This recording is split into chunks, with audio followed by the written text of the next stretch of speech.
When the timer in the back goes off, your mouth will be permanently ripped open. Think of it like a reverse snare trap. Rise and shine, Adam. You're probably wondering where you are. I'll tell you where you might be. You might be in the room that you die in. Up until now, you've simply sat in the shadows, watching others live out their lives. But what do voyeurs see when they look into the mirror? Now I see you as a strange mix of someone angry yet apathetic, but mostly just pathetic. Adam, Dr. Gordon, this is your wake-up call. Every day of your working life, you have given people the news that they're going to die soon. Now you will be the cause of death. Your aim in this game is to kill Adam. You have until 6 on the clock to do it.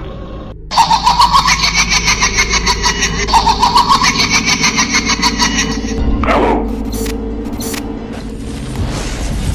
You don't know me, but I know you. I want to play a game. There is only one key to open the device. It's in the stomach of your dead cellmate. You better hurry up. Live or die. Make your choice.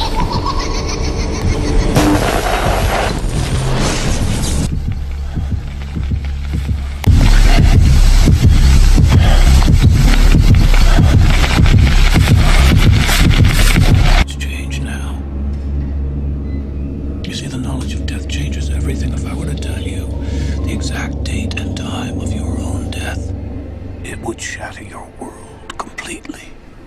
I know. Can you imagine what it feels like to have someone sit you down? John Kramer? And tell you that you're dying? The gravity of that. That the clock's ticking for you. In a split second, your world's cracked open. You look at things differently, you smell things differently. You savor everything, be it a glass of water or a walk in the park. Clock is ticking, John. But most people have the luxury of not knowing when that clock's gonna go off.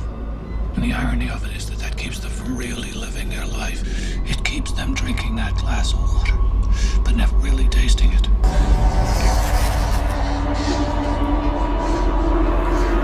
Hello. I want to play a game.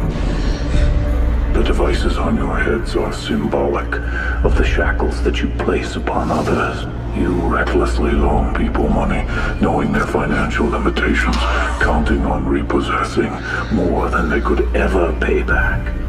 You are predators, but today you become the prey, and it is your own pound of flesh that I demand.